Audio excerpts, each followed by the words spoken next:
克里姆林宫加大舆论战力度，计划宣布胜利。美乌矿产协议新进展，美国将重启对乌军援。乌俄最新战报，苏梅频繁遇袭，乌军打断俄攻势。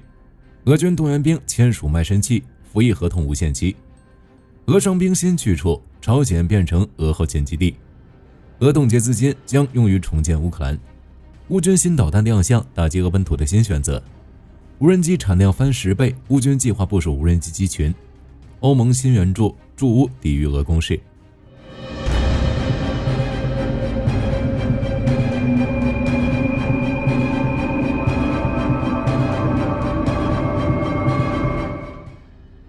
或许是战场损失太大的缘故，俄罗斯加大了舆论战的强度。2月21日，乌克兰国家情报总局报告称，克里姆林宫已命令俄罗斯国家媒体与其他知名人士加大诋毁乌克兰的力度，比如谎称欧洲背叛乌克兰，乌军在前线失败，或者乌克兰高官窃取几十亿的援乌资金等，目的就是挑拨乌克兰与盟友之间的关系。乌克兰情报局还表示，克里姆林宫准备在全面入侵3周年，也就是2025年2月24日宣布对乌克兰的胜利，并可能宣布对北约的胜利。不过虚假消息终究是假的，根本经不起推敲。俄罗斯宣布胜利更是为时尚早。就目前的情况来看，美国即将恢复对乌军援。2月20日，美国特使凯洛格与泽连斯基会晤，讨论美乌矿产协议的修订版。现在协议有了新进展。美国数字新闻网站报道，乌克兰与美国官员通宵达旦坐在谈判桌前商讨矿产协议。2月21日，特朗普在椭圆形办公室对记者表示，已非常接近与乌克兰达成矿产协议。泽连斯基在当天的视频中讲话称，目前乌美两国官员正在起草协议，执行出可行的细则，并且能带来一个公平的结果。卫报也在同一天报道，美国国家安全顾问麦克沃尔茨表示，预计泽连斯基将在非常短期内与美国签署一项矿产协议。可惜的是，协议修订的细节尚未披露，美国继续援乌已经是板上钉钉的事了。乌俄战场之上，双方持续展开激战。库尔斯克方向，乌军在斯维尔德里科沃与古耶沃附近进行了反击，但没能取得太大进展。这一段时间，俄军主要的注意力似乎放在了进攻苏梅。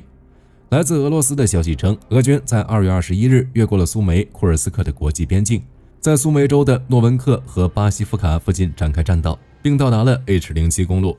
乌克兰北方部队集团军发言人瓦迪姆·米斯尼克报告称，俄罗斯的小型破坏和侦察小组继续在库尔斯克州附近的国际边境活动，不过乌军击退了这些组织。同时，在2月21日，俄军还使用2架无人机袭击绍斯特卡地区的基础设施，目的大概是分散乌军部署在苏梅的防空设施，为接下来可能的进攻做准备。哈尔科夫方向，乌军在沃夫昌斯克附近发起了反击，但下雪和冰冻的天气条件使得无人机很难操作。库皮扬斯克方向，乌克兰霍尔蒂察集团军表示，乌军在洛佐瓦附近击退了俄军加强排规模的机械化进攻，至少摧毁了4辆步战车。库拉霍沃方向，俄军有了新动作。就当前战线来看，俄军第39摩托化步兵旅已经占据乌拉克利，开始向安德里夫卡、科斯蒂安蒂诺波尔发起攻击。俄罗斯在库拉霍沃的主要目的就是拉平战线，并在库拉霍沃以西建立更多的防御阵地。有消息称，俄军正在将俄罗斯南部军区第8联合武装集团军的部队从库拉霍夫方向重新部署到托列茨克方向，比如第20和第150摩托化步兵师重新部署到托列茨克和红军村。接下来的一段时间，俄军或许会加大对托列茨克方向的进攻。红军村方向，乌克兰霍尔蒂察集团军发言人维克多·特雷胡波夫少校表示，俄军在红军村附近努力推进，可能会将更多的部队转移至该地区。在红军村作战的乌克兰旅发言人表示，俄军在该地区的坦克和步战车经常以单纵队的形式攻击，这就导致车辆之间的空间很小，更容易受到乌军无人机的攻击。乌军第5独立旅黑剑营就成功使用无人机摧毁了俄阵地与装甲车辆。在战线方面，乌军这边也有好消息，成功在科特蒂内地区清理了俄军的一个重要据点，消灭25名俄军士兵。俄军想从侧面包围红军村，科特蒂内属于重中之重。乌军这次行动直接打断了俄军攻势。此外，在皮萨内地区，乌俄双方也展开了拉锯战。大诺沃希尔卡方向，俄军试图向北推进至顿涅茨克、第聂伯罗彼得罗夫斯克州行政边界。自2025年1月下旬以来，俄军便暂停了在大诺沃希尔卡地区的攻势，最近则恢复了该地区的进攻。从当前的战线来看，俄军第5坦克旅越过莫克里亚利河，并进入诺沃切列图瓦特。在2月21日，俄军第57机械化步兵旅利用装甲车和电子战系统，对诺沃希尔卡发起了一次加强排规模的机械化突击。俄军应该是想要渗透乌军防线的薄弱区域，并在第聂伯罗彼得罗夫斯克州边界附近推进。南部轴线，乌俄双方的战线并未发生太大的变化。不过，乌军无人系统部队第414独立无人系统营在赫尔松地区摧毁了俄军穆罗姆艾远程视觉监视系统，削弱了俄军的情报能力。就当前的战线来看，俄军的进攻强度已经大幅度削减。俄罗斯一直常用的光纤无人机已经被乌军找到弱点。这种无人机抗干扰能力强，但是需要一段电缆直接指向无人机。乌军正在利用这种弱点反击无人机小组阵地，并且在最近3周内，俄空天军的米格31K 都没有出现在乌克兰上空。BBC 推测，这些飞机已经达到了使用寿命。乌俄战场之外，俄军又搞了不少骚操作，逼迫动员兵签署无限期合同，并将伤员安排至朝鲜。俄罗斯出版物维斯特卡报道，俄罗斯军事指挥部正在强迫2022年动员的士兵与国防部签订无期限合同。这些合同虽然有正式的结束时间，但是它可以无限期有效。说直白点，就是卖身契。只要俄罗斯有需求，这些士兵就要在战场上一直打，直到牺牲。问题在于，俄军一直处于缺兵的状态。俄罗斯军事指挥部之所以强迫士兵签署这种无限期合同，主要原因就是缺乏经验丰富的士兵。根据乌克兰的数据来看，自2022年乌俄爆发以来，俄军士兵的伤亡已经达到86万人，单单在过去1年里，伤亡就达到了53万人。巨大的伤亡导致受过基础训练的俄罗斯军人所剩无几，只能通过这种极端的方式留住老兵。当然，这些动员兵也能拒绝，代价就是被丢到绞肉场，之后发动步兵突击，还是没有远程火力支援的那种，生存率只有10%至15%。这种极端的征兵方式在一定程度上导致俄罗斯劳动市场的长期困难，加上2022年俄罗斯宣布部分动员后，数十万受到教育的年轻人离开俄罗斯，更是加剧了这种问题。除了无限期合同，俄军在武器方面也有新花样。不知道是无人机短缺，还是单纯的想试一试，俄空天军开始在乌俄战场上使用气球来诱导乌军的防空系统。这些气球的飞行浮空行动与俄罗斯的天竺葵2型无人机一致，而且这些气球还配备了雷达发射器。在乌军的防空雷达上，它们看起来很像导弹或轰炸机。按照俄罗斯的消息，这些廉价的气球在侦察方面极为出色，也可以充当诱饵，吸引乌军防空导弹。实际上，只要在雷达上稍微注意一下，就会发现破绽。在战场之外，俄罗斯的伤兵有了新去处。前线作战时，俄罗斯大多数的伤兵无法接受医疗服务，但也有部分士兵有机会回到俄罗斯接受治疗。根据卫报报道，由于俄罗斯后方的医疗设施已经满额，于是将部分士兵安排到了朝鲜。从这个方向来看，乌俄战争打到现在，俄罗斯唯一的收获就是把朝鲜变成了自己的后勤基地。根据路透社报道，俄罗斯可能为乌克兰重建提供冻结资金。2月21日，路透社援引知情人士的话报道称，作为和平协议的一部分，俄罗斯可能愿意使用其被冻结的3000亿美元重建乌克兰，但是其中会有部分资金分配到备战领土。据报道，这些讨论是美俄在沙特谈判期间进行的。一名了解莫斯科方面的消息人士透露，在达成和平协议且有问责保障的情况下，俄罗斯愿意将被冻结资产的2/3用于重建乌克兰，部分用于俄罗斯目前控制的乌东地区。自乌俄战争爆发后，欧洲便冻结了俄罗斯大约3000亿美元的海外资产，其中大部分都存放在比利时。2024年5月，欧盟理事会通过一系列法案，批准将冻结资金产生的净收益援助给乌克兰。乌俄和谈之后，这笔钱将会用于重建乌克兰，但具体如何分配还不得而知。作为入侵方的俄罗斯的确有责任，也必须为重建乌克兰付费。只是单从资金来看，这笔钱是完全不够的。世界银行在1年前就评估过，重建和恢复乌克兰将耗资4860亿美元。随着战争的持续，这个数字只会进一步提升。乌克兰 Trinbit 巡航导弹首次亮相，乌军无人机产量的大幅增加，计划在前线部署无人机群。在基辅进行的2025年国防技术创新论坛期间，乌克兰的 Trinbit 巡航导弹亮相。该导弹在2023年就处于研发期间，欧洲披露过其生产情况，但是一直没有出现过。这是 Trinbit 首次正式展出。该导弹是 Vidsish 非政府组织的志愿者研发，目前一共有2个版本，配备温压或高爆杀伤战斗部的攻击型与消耗俄军防空力量的诱饵型。其最大的特点就是成本低，诱饵型的成本仅为$4000。由于加装战斗部以及更贵的电子设备，攻击型导弹的成本上涨到$14000，但这个数字也比一般的巡航导弹更便宜。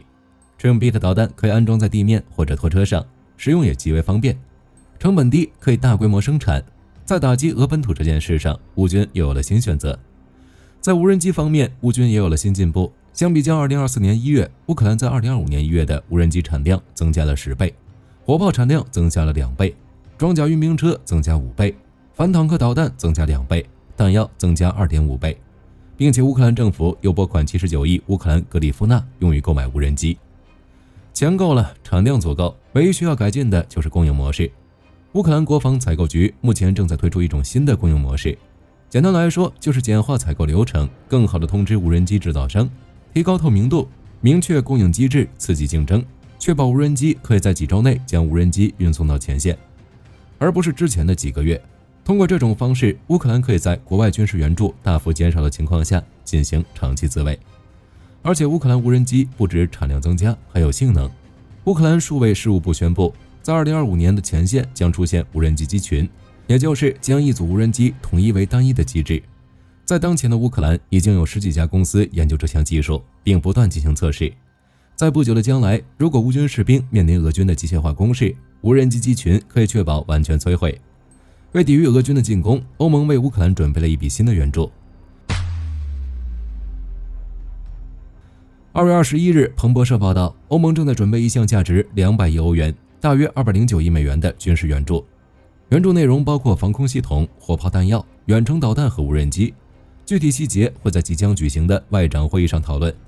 2月24日，欧洲将在布鲁塞尔举行欧盟外长理事会会议。根据欧盟高级代表卡亚卡拉斯的说法，除了以上这些武器，新的援助还包括恢复乌克兰旅的作战能力，比如集体训练。据突破防卫报道，乌克兰空军正在转型，从去年开始已获得大约20架 F-16战机，近期又获得了数架幻象2005战机。然而，从当前局势来看，虽然获得了上述2款战机的支持，但对于如今的乌克兰来说，战机数量还远远不够，促使其在后续军援乌克兰的相关讨论中，经常会提及到瑞典的鹰狮战机。对此，鹰狮战机的开发商萨博公司也表达了愿意提供的立场，但该公司表示需要与乌克兰达成长期协议，避免所提供的鹰狮战机无法形成实际战力。按照萨博公司设想，只有当乌克兰飞行员在瑞典接受完相关训练，拥有了可驾驶鹰狮战机的前期基础后，才会正式向乌克兰交付第一批鹰狮战机。不过，据瑞典国防部表示，关于向乌克兰援助鹰狮战机的计划，实际上并没有太大进展。因为北约空军联盟曾建议，这项计划需要等到军援乌克兰的所有 F-16战机完全交付后，才会考虑是否实施。而北约之所以提出这项建议，据荷兰国防部长艾希尔斯海姆表示，从长远目标来看，乌克兰拥有的战机自然是越多越好，但是在短期时间内，由于乌克兰过于缺乏飞行员，只能让其专注于驾驶 F-16战机，避免承担过多不同类型的战机。此外，据英国安全智库皇家联合军种研究所分析，对比于 F-16战机和鹰狮战机的综合性能，鹰狮战机要更有优势。例如，该战机具备短距起降能力，可最大限度降低乌克兰遭受俄罗斯远程导弹袭击的风险。同时，瑞典空军的战机往往具备分散基地和野战维护系统，与乌克兰空军的行动类似。因此，部分分析人士认为，该战机最适合如今的乌克兰，能够满足其多样化的作战需求。那么，为何军援的首批战机不是鹰狮战机，而是 F-16战机呢？这主要是因为拥有 F-16战机的国家比较多，可军援的数量也比较多。例如，比利时、丹麦、荷兰和挪威等16个国家均同意向乌克兰提供 F-16战机，军援总数共计超过80架。同时，丹麦、罗马尼亚、英国和美国还为乌克兰训练 F-16飞行员。根据媒体报道，2月15日，美国国务卿卢比奥开始了中东访问的第一站，率先抵达了以色列，并与内塔尼亚胡进行了会谈，讨论了以哈停火整体局势以及特朗普提出的加沙计划。同一天，以色列还宣布成功接受到美国的 MK84炸弹。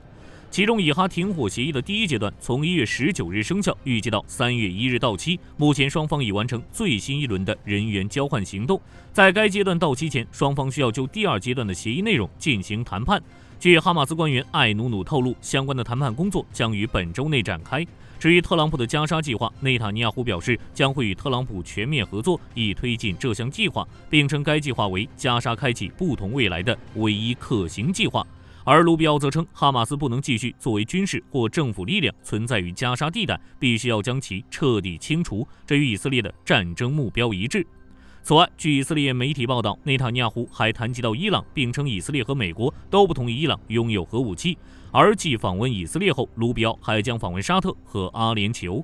另一方面，据英国卫报报道，埃及正在与世界银行联手制定新方案，以替代特朗普的加沙计划。根据该方案，哈马斯将被正式排除在对该地区重建的治理和控制之外。而重建过程将临时交由一个社会或团体支持委员会控制，该委员会中不会有哈马斯成员。预计这项提议中的委员会将包括独立的技术管理人员以及民间社会和联盟代表，确保没有单个派别占主导地位。目前，阿联酋和卡塔尔正准备提供财政援助，为重建加沙提供所需的资金，但前提是要留存当地的加沙居民。而且，由于加沙65%的建筑已被摧毁，即便是一切谈判顺利，预估整体的重建工作至少也要耗费3至5年时间。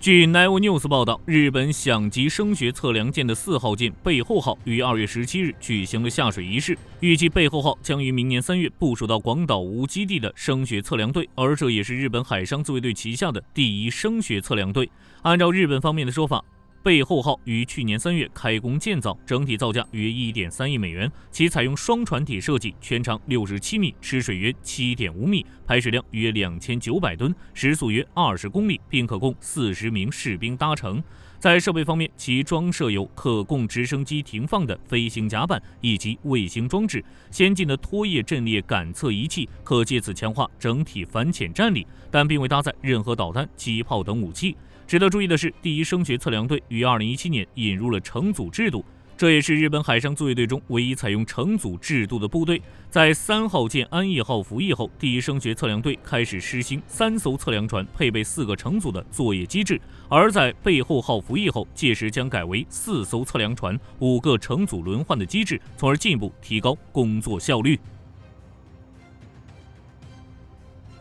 据日本时报报道，美国国务卿卢比奥、日本外务大臣岩屋义、韩国外交部长赵对列于2月15日在慕尼黑会议上举行会谈，随后3人发布联合声明，重申了美日韩的伙伴关系，后续将会继续加强合作，同时也对朝鲜持续发展核武以及深化与俄罗斯的军事合作等多方面行动作出强烈警告，并且将会通过全面政策来进行应对。据波兰 Polsat News 报道，该国总统安杰伊·杜达在与美国国防部长皮特·赫格塞斯会晤后表示，将全面加强与双方的军事同盟关系，例如在波兰建造特朗普堡军事基地。事实上，早在2018年，当时的波兰国家安全局局长索洛奇就曾表示，希望在该国设立美国永久军事基地。随后于2020年，双方同意将驻波兰美军人数从5000人增加到7000人，并将美军陆军第5军司令部从肯塔基州迁至波兰。到了2023年3月，美国在波兰西部的波兹南正式成立了一个永久性军事基地，同时这也是美军在欧洲部署的第8个此类基地。从地理位置来看，该基地位于北约东翼，且紧邻俄罗斯，可借此提高美军的快速反应能力，确保其时刻保持战备状态。此外，波兰目前已是欧洲国家中在国防支出方面处于领先地位的国家之一。杜达在此基础上强调称，波兰完全支持北约内部增加国防开支的决定，